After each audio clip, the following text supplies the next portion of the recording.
আসসালামু আলাইকুম। টাঙ্গাইল জেলা ক্রীড়া সংস্থার যারা তরুণ ক্রিকেটার আছেন সেই তরুণ ক্রিকেটারদের জন্য স্কাইবাইয়ের তরফ থেকে আমরা 50টা ক্রিকেট বল দিয়েছি।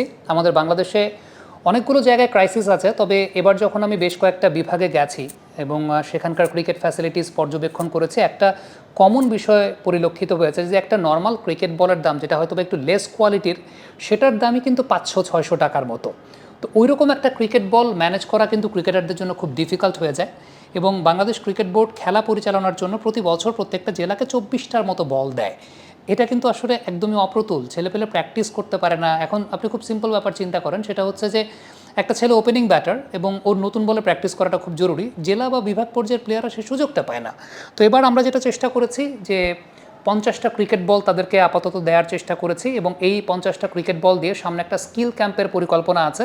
টাঙ্গাইলের 12টা উপজেলা থেকে প্লেয়ার্স হান্ট করে 15 জন বা 20 জনের মতো একটা সেট আপ রেডি করে জেলা ক্রীড়া সংস্থার আন্ডারে তাদেরকে স্কিল ক্যাম্প পরিচালনা করা মাসব্যাপী, এবং সেই জায়গাটায় দক্ষ কোচেসদেরকে ইনক্লুড করা, এবং তখন তো আসলে বল লাগবে প্লেয়ারদের প্র্যাকটিসের জন্য, সেটার জন্য সেটা রেডি করা। আরও কিছু বল ম্যানেজ করার চেষ্টা করছি। সামনে একটা পেসার হান্ট কম্পিটিশনের চেষ্টা করছি এবং একটা প্রতিষ্ঠানের সঙ্গে কথাও হচ্ছে পৃষ্ঠপোষকতার জন্য। তো ওইখানে হয়তো বা 20-25টার মতো নতুন বল আমরা আরও পেতে যাচ্ছি। সব কিছু মিলিয়ে এই চেষ্টাটা আমাদের রয়েছে এবং স্কাইবাইকে ধন্যবাদ জানাতে চাই। স্কাইবাই তারা এমন একটি প্রতিষ্ঠান যারা আপনি বাংলাদেশে বসেই চায়নায় উৎপাদিত পণ্য সোর্সিং করতে পারছেন স্কাইবাইয়ের মাধ্যমে।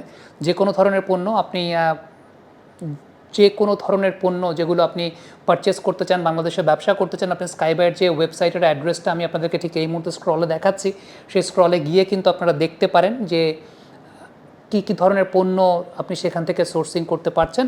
সো ওভারঅল সব কিছু আপনি কিন্তু চাইলে আপনার মতো করে নতুন করে উদ্যোক্তাও হতে পারছেন। তবে তাদেরকে ধন্যবাদ জানাতে চাই স্পেশালি এই কারণে যে আমার এই উদ্যোগটার সঙ্গে তারা একসঙ্গে ছিলেন এবং তারা কমিটমেন্ট দিয়েছেন যে তারা সেই জায়গাটায় থাকতে চান, দেশের ক্রিকেটে কন্ট্রিবিউট করতে চান। দিস ইজ ভেরি ইম্পর্ট্যান্ট যে আমাদের ওই লেভেলের ক্রিকেটটাকে আমরা যত বেশি এনরিচ করতে পারি। অনেক ক্রাইসিসের জায়গা তো আছে আমাদের এইসব জায়গায়। দেখেন এই যে অফ সিজন চলছে, অফ সিজনে একটা ইনডোর খুব দরকার প্রত্যেকটা জেলায়। অফ সিজনে ছেলেপেলে প্র্যাকটিস কোথায় করবে? ইনডোর নাই। এখন এগুলো তো এত বছর আসলে হওয়ার কথা ছিল। আমার পক্ষে একটা জেলাতে এককভাবে ইনডোর করে দেওয়া সম্ভব না। চেষ্টা করছি এই ভিডিওটা যদি টাঙ্গাইলের স্থানীয় ব্যবসায়ী বা কারো কাছে পৌঁছায় বা শিল্প প্রতিষ্ঠানগুলোর কাছে পৌঁছায়, একটা ইনডোর করে দেওয়া, সেটা আপনাদের কোম্পানির নামই থাকলো, সেটাও কিন্তু হতে পারে। অনেক কিছুই হতে পারে। আমরা আমাদের জায়গা থেকে চেষ্টা করছি, কেউ যদি উদ্যোগী হন আমার সঙ্গে পার্সোনালি যোগাযোগও করতে পারেন। কারণ একটা ইনডোর করতে তো অবশ্যই খরচের ব্যাপার আছে এবং সেটা আনফর্চুনেটলি আমাদের দেশে এই জায়গাটা নিয়ে আমাদের ক্রিকেট বোর্ডের চিন্তাভাবনার জায়গাটাও আসলে খুব কম থাকে।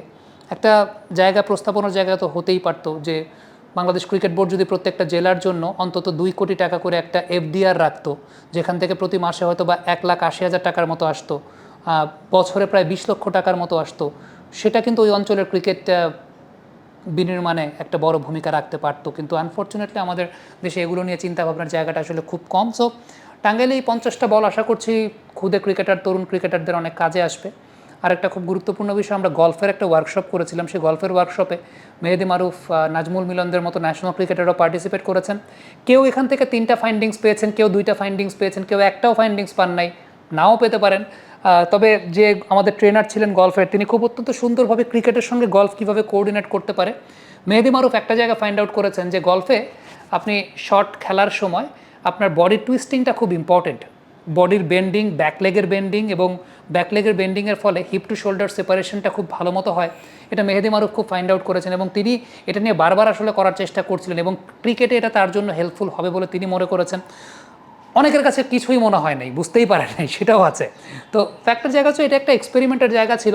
সামনে আমার চেষ্টা আছে যে বেসবলের একটা ওয়ার্কশপ যদি করতে পারি, অন্তত শর্ট পিচ লেন্থের বল যে সমস্ত প্লেয়াররা খেলেন তাদের জন্য একটা বেনিফিশিয়াল জায়গা হতে পারে। কোনো বিভিন্ন ড্রিল যদি আমরা বেসবলের দেখাতে পারি তাদেরকে, সেটাও একটা বেনিফিশিয়াল জায়গা হতে পারে। সো আমি আমার জেলাতে আমার মতো করে চেষ্টা করব, চিন্তা করছি।